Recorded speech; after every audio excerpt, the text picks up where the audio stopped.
सायंकाळी हेल्मेट घालून ठाकूर साहेबांनी सर्व कागदपत्रे घेऊन दुचाकी चालवली आणि नागपूर रोडवर काही अज्ञात व्यक्तीने ठाकूर साहेबांच्या वाहनाला धडक दिली। नागपूर शहरात गेल्या 2 महिन्यात झालेल्या 212हून अधिक रस्ते अपघातात 73 जणांना आपला जीव गमवावा लागला। यापैकी काही प्रकरणांमध्ये पोलिसांनी दोषींवर कारवाई केली, तर काही घटनांमध्ये अज्ञात व्यक्तींच्या नावावर असलेल्या अपघाताच्या प्रकरणांना स्थगिती देण्यात आली। अपघातात सहभागी व्यक्तींचा तपास आणि गुन्हेगारांवर अद्यापपर्यंत कारवाई न केल्याने पोलिसांच्या कार्यपद्धतीवर शंका उपस्थित होत आहे। सामाजिक कार्यकर्ते श्री शिव बहादूर सिंग ठाकूर यांचे 18 फेब्रुवारी 2024 रोजी सायंकाळी नागपूर शहरातील सर्वात सुरक्षित शासकीय कार्यालय असलेला परिसर, जिल्हा न्यायालय, जिल्हा दंडाधिकारी कार्यालय, आकाशवाणी या मार्गावर अपघाती मृत्यू झाला। त्यांचे संपूर्ण शोकग्रस्त कुटुंब अजूनही शॉकमध्ये आहे।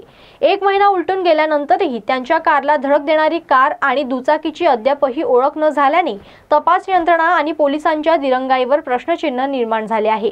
अशा वेळेला मृत्यू झाल्यावर पण किंग्स वे हॉस्पिटल कडून पैसे घेण्यात आले।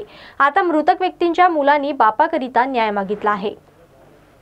सिंग ठाकूर यांची रस्ते अपघातामध्ये दुर्घटना होऊन हा आपले बोबडे साहेबांचा जो बंगला आहे, जे सरन्यायाधीश होते, त्यांच्या बंगल्याच्या समोर आणि सिव्हिल लाईन्समध्ये आणि कोर्टाच्या समोर आणि कलेक्टर ऑफिसच्या समोरचा जो रस्ता आहे तिथंच हा झालेला आहे। त्यामध्ये त्यांचा अपघाती मृत्यू झाला, जागेवरच मृत्यू झाला आणि अपघाती मृत्यू होऊन अजून 1 महिना होतो आहे। कुठल्याही प्रकारचं इन्व्हेस्टिगेशन नाही। आम्हाला माहीत नाही की कशामुळे त्यांचा मृत्यू झालेला आहे आणि तो अपघात कशामुळे झाला आहे आणि त्याचा दोषी कोण आहे।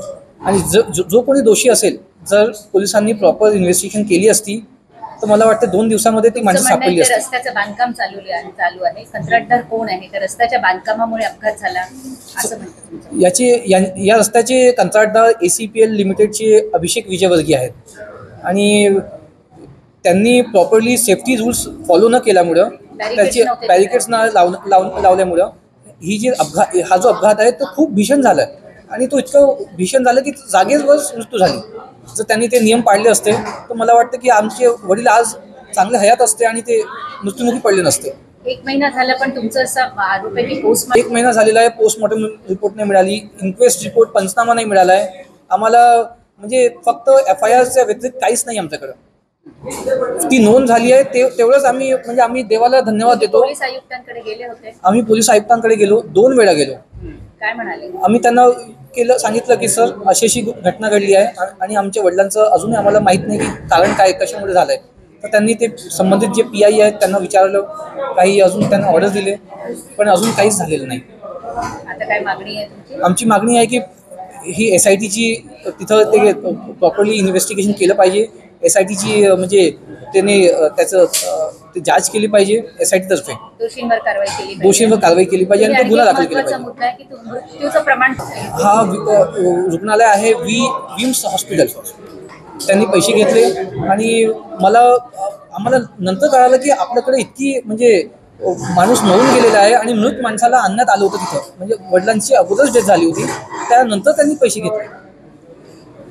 म्हणजे लोकांना म्हणजे फक्त ते सर्टिफिकेटसाठी त्यांनी पैसे घेतले आहेत।